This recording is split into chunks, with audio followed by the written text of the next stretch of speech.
Overlord, Volume 9, O Magic Caster da Destruição, Prólogo. Jirkniv Hunfarlord Alnix, o governante inigualável do Império, e o jovem que era temido como o Imperador Sangrento, refletia sobre sua performance impecável. Ele estava confiante de que ele havia vencido seus colegas usando seu carisma, que eles eram massa de manobra em suas mãos. Não deveria ter havido problemas. A nobreza destacou-se com expressões de personalidade sem palavras. Isso era especialmente verdadeiro para o imperador, que havia sido educado dessa maneira desde a sua juventude até o ponto em que ninguém seria capaz de enxergar através de sua fachada.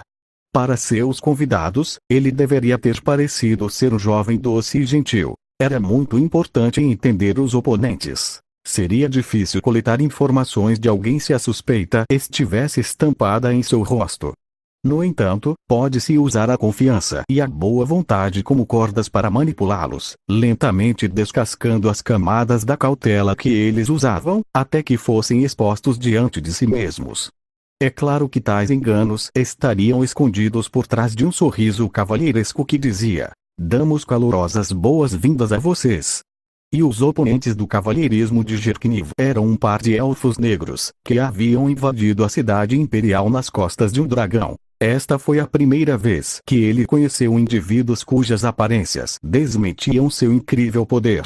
O terremoto desencadeado pela garota que empunha um cajado havia exigido 117 vidas. Destes, 40 tinham sido seus guardas reais, 60 tinham sido cavaleiros, 8 tinham sido Magic Casters arcanos, outros 8 tinham sido Magic Casters divinos, e ainda mais uma lista de mortes verdadeiramente assustadora. Quanto aos cavaleiros, poder ficar de guarda no Palácio Imperial significava que eles estavam entre os guerreiros de elite do Império, mas ele podia fechar um olho para suas perdas. Se eles fossem classificados como aventureiros, alguém poderia classificá-los como pertencente à prata.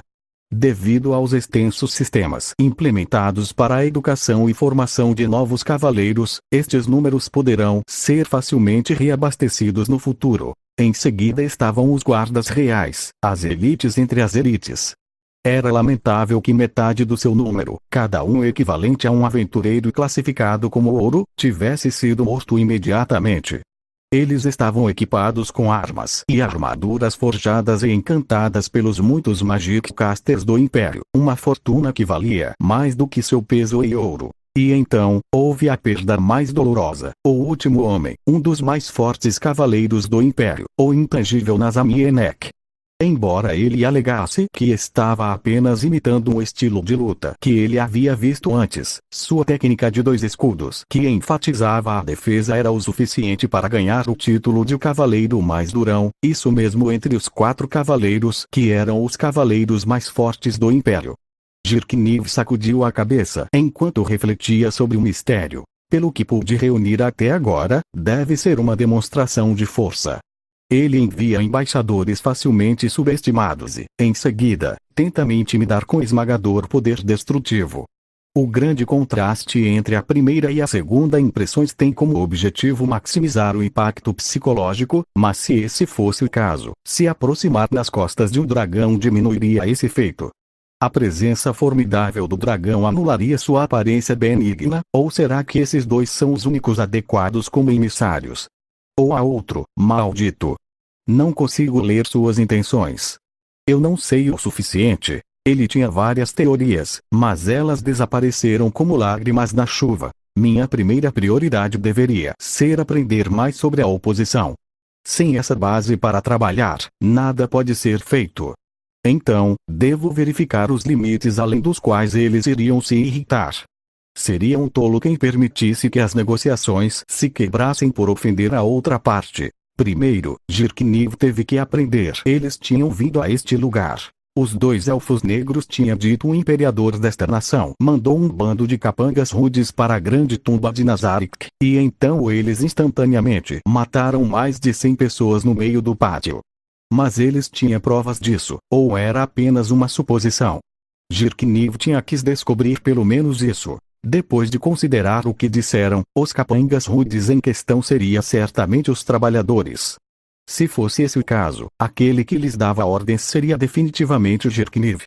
No entanto, havia vários graus de separação dele. O nome de Jirkniv não deveria sequer ter sido mencionado ao mesmo tempo que essas pessoas. Como ele, Ainzo Algov, viu seus planos, ele precisaria ter uma atitude diferente com eles. Já que eles vieram como emissários, deve haver uma chance de obter alguma informação deles. Até mesmo a menor ação poderia lançar alguma luz sobre seus planos. Atrás dos dois estava um inimigo que permitira que eles invadissem outro país e intimidassem seu líder com força total. Mesmo um pequeno erro aqui poderia significar a morte para ele. Ele não queria provocar outro terremoto. Jirkniv voltou sua atenção para a sala vizinha. Deveria estar preenchida com guardas reais, e deveria haver mais guardas reais ao seu lado. Mas hoje, ele não se incomodou. Isso porque, mesmo que ele tivesse colocado 50 guardas reais lá, eles não poderiam fazer nada além de morrer se tentassem lutar contra esses dois. Assim, havia apenas outras 5 pessoas presentes para essa reunião. Um deles era membro dos 4 Cavaleiros Imperiais, Relâmpago Buzz e Voo de Peshmel. Outro era o conselheiro mais confiável de Jirkniv, Fluder Paradini. Havia também 3 escribas confiáveis. Ele também ordenou aos guardas reais que cavassem as rachaduras no pátio. Ele sabia que exumar os cadáveres era fútil, mas ele disse para eles fazerem assim mesmo. O Império não tinha ninguém que pudesse usar magias de ressurreição. Mesmo os aventureiros do Império, classificados com adamantite, não tinham esse poder. O mesmo se aplicava aos seus sacerdotes. Dos países vizinhos, talvez apenas o reino Reestize e a teocracia Slane tinham domínio sobre essa magia. Mesmo assim, ele ainda queria recuperar os corpos, porque era um desperdício deixar seus equipamentos e itens mágicos serem perdidos com seus donos. Além disso, recuperar os corpos e colocá-los em repouso preservaria um moral. Honorários emissários, vocês viajaram por toda parte para nos agraciar com sua presença. Por que não umedecem suas gargantas ressequidas? Nós preparamos alguns refrescos simples para você. Esperamos que experimentem algumas, se isso lhe agradar. Jirkniv tocou um som e as empregadas que esperavam do lado de fora entraram silenciosamente na sala. Havia quase 20 empregadas, com bandejas de prata polida. Após o árduo treinamento, essas empregadas deveriam ter se movido com sutileza e beleza. No entanto, até os passos dessas empregadas, que eram o orgulho e a alegria de Jirkniv, estavam um pouco confusos hoje. Foi precisamente porque os seus movimentos tinham sido tão imaculados no passado que as falhas agora se destacavam muito mais. O que está errado? Elas entretiveram tantos dignitários no passado sem problemas. Por que elas estão tendo problemas agora? Elas estão sob o efeito de algum tipo de magia. Jirkniv queria alcançar sob suas próprias vestes e pegar seu medalhão, mas resistiu à vontade de fazê-lo. O medalhão era eficaz precisamente porque as pessoas não sabiam que ele estava lá. Se soubessem que ele possuía tal item, teria o efeito oposto. Quando as empregadas vacilaram depois de olhar para os 2 elfos negros, ele finalmente encontrou um motivo de seus erros. É por isso que, é porque elas são fascinadas pela aparência deles. Bem, não é como se eu não entendesse, não, droga. Eu não devo me fazer de bobo. Talvez ele devesse estar elogiando as empregadas em vez de apenas vacilar tanto diante de tanta beleza. Depois de deixar as bebidas e lanches, as empregadas se curvaram e saíram. Então, por favor, sirvam-se. Elfo negro levantou um copo com uma expressão entediada no rosto. Era facilmente um tesouro por si só, feito de cristal transparente estampado com desenhos de requintada arte. Jirkniv não gostava particularmente de cristais decorados como esses. No entanto, isso não significa que ele não possua tais coisas. Até mesmo um simples utensílio de comer usado para receber um convidado poderia ser usado para mostrar a glória do Império, para que eles soubessem exatamente o quão importante eles eram para o Império. O elfo negro tomou um gole da bebida. Nenhuma hesitação em suas ações. Ele não está atento contra veneno, ou ele tem magia que o protege de tais coisas. Ou ele já sentiu que eu não tinha tais intenções. Ou é outra coisa. Aquela garota também não parece preocupada. Isso não é particularmente saboroso. E também não tem efeitos especiais. As palavras do menino encheram Jerkniv com uma nova emoção de terror. Ninguém jamais dissera algo assim para ele, mesmo quando ele próprio era criança. Quando a surpresa desapareceu, foi substituída por uma raiva moderada em seu coração. Que menino rude! Mas é claro que Jerkniv não era tolo o suficiente para deixar essa irritação atingir seu rosto. Então, eu sinceramente peço desculpas. Jerkniv sorriu para o menino e completou. Eu rezo para que você seja gentil a ponto de me esclarecer sobre sua bebida favorita, para que eu possa preparar algumas para você em futuras visitas. Nenhum efeito especial significa nenhum veneno. Ele acreditava que eu estaria tentando envenená-lo desde o começo. O que ele quis dizer com isso? Não há como você preparar as bebidas que eu quero. Onei-chan, vê, você está sendo grosseiro. Oh. Eu fui? Onei-chan? É irmã dela. Então ele não é um menino, mas uma menina. Eles não são irmão e irmã, mas apenas irmãs. Quando a Elfa Negra disse isso, Jerkniv começou a ver que realmente era uma menina. Porque vestir-se como homem? Não, talvez ela quisesse se vestir com roupas que permitissem a liberdade de movimento. As crianças da sua idade são meio andrógenas aparentemente. E se o outro for um homem? Não, dada a maneira como ela está vestida, não tem como ela ser um. Ainda assim, a irmã mais nova é bem comportada. Jerkniv pensou em trazer a moça com o cajado para o lado dele, ou pelo menos para construir um bom relacionamento com ela, o que poderia beneficiar o Império.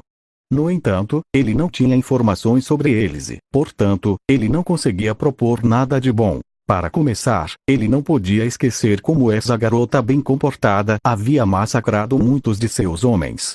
Pisando imprudentemente ao redor dela seria como enfiar a mão na boca de um dragão adormecido. Como eu pensava, eu não sei o suficiente sobre eles.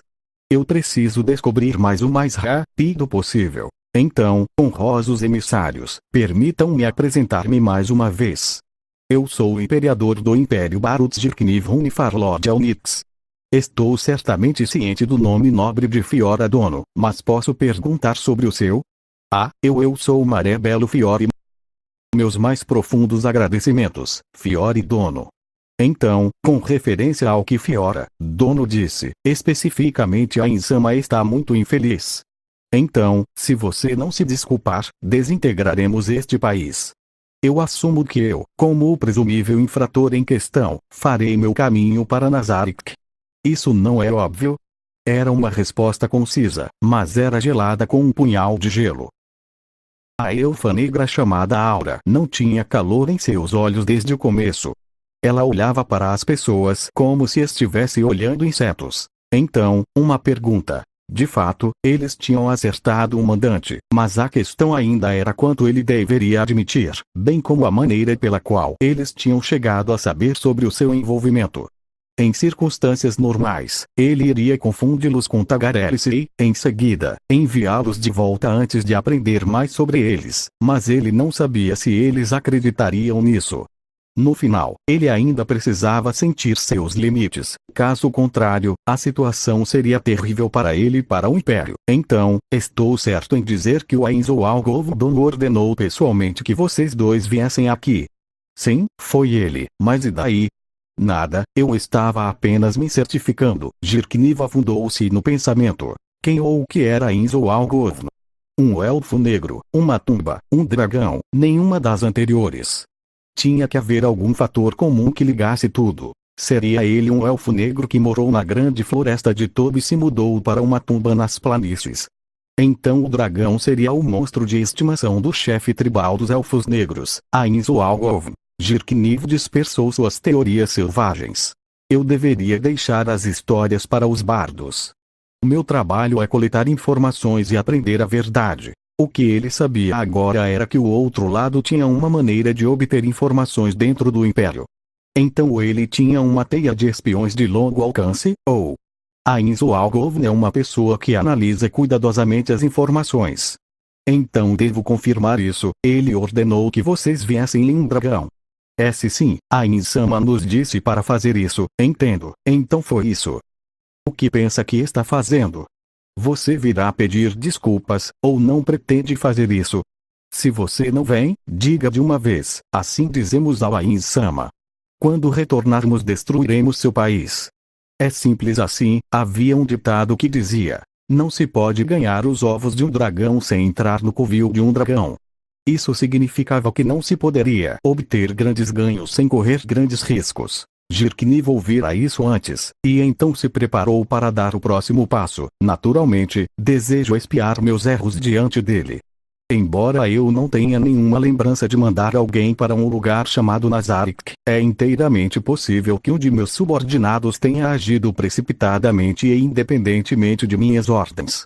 Sendo esse o caso, a responsabilidade final recai sobre o superior geral, ou seja, eu mesmo. Do canto do campo de visão, ele viu os 3 escribas arregalando os olhos, enquanto Fludera sentia em aprovação. Tudo bem. Então, vamos juntos. Um momento, por favor. Embora eu não tenha nenhum problema em sair agora, ainda sou o governante deste país, e não posso simplesmente deixar a sede do poder de repente. Talvez, se você pudesse me permitir 2, talvez 3 dias. Jirkniv olhou para os rostos dos gêmeos para se certificar de que estava tudo bem antes de continuar, para colocar os assuntos do estado em ordem antes de partir. Depois de acrescentar tempo para resolver outros assuntos prementes e preparar as reparações para o dono, acho que 10 dias devem. 10 dias. Isso é muito tempo, você não acha? Com 10 dias, certamente poderei preparar um presente apropriado. Uma oferta irrefletida seria apenas desrespeitosa com ele. Depois, há a questão de encontrar as partes envolvidas. O império é grande, a limpeza exigirá um período de tempo adequado. Um presente? Murmurou Aura. Ao lado dela, Maré começou a parecer desconfortável. Entendo, eles estavam distraídos ao ouvir o assunto de um presente apropriado para o Govn. Isso significa que eles reverenciam profundamente seu mestre. Eu devo ser capaz de comprar algum tempo com isso. Mas antes que Jirkniv pudesse continuar, Aura falou primeiro. Ela era toda sorrisos, e seu tom era de provocação. Estou brincando, Ain-sama apenas me disse para dizer a você para vir agora, mas ele não disse exatamente quando. Então, agora é o quanto você acha que precisará. Embora ele quisesse cuspir em Ainz ou algo que tinha visto através de seus planos, ao mesmo tempo, ele também sentiu que seu oponente era um inimigo inteligente e digno. Então ele queria ver como eu reagiria à demanda de agora. Então, bem, Ainz ou algo, você é um negociador complicado. Só alguém bastante sábio para prever o caminho que essa conversa levaria. Diga, você não vai dizer nada? Foi só depois de ouvir a voz fria de Aura que Jirkniv percebeu que ele estava perdido em seus pensamentos. Me perdoe. Eu estava apenas pensando no que preparar se não tivesse tempo suficiente. Bem, isso não importa. Então, você pode me dar uma resposta. Quanto tempo até que possamos esperar que você venha a Nazarick? Apenas isso. Jirkniv ignorou a provocação de Aura e continuou. Todos os preparativos considerados, acho que poderei fazer uma visita em 5 dias. Saquei. Então, informaremos ao Ain-sama. Isso me lembra de algo. Devemos ajudá-lo a desenterrar os caras enterrados vivos lá fora? Apesar que, Aura bateu palmas e seu sorriso era malicioso demais para ser infantil, eles podem ter acabado como um sanduíche de senbei, recheado com carne moída. Isso pode ser um pouco difícil de consertar. Jirkniv continuou sorrindo, porque o objetivo da oposição agora era transparente até demais. As pessoas revelaram sua verdadeira natureza em momentos de grande emoção. Então eles devem ter tentado provocá-lo para ver qual reação resultaria. Jirkniv usara essa técnica durante as negociações, e a melhor maneira de lidar com esse tipo de coisa era não se permitir ser atraído. Então, agradeço sua ajuda. Contarei com vocês. Depois de ver a decepção no rosto de Aura, Jirkniv se permitiu sorrir honestamente pela primeira vez.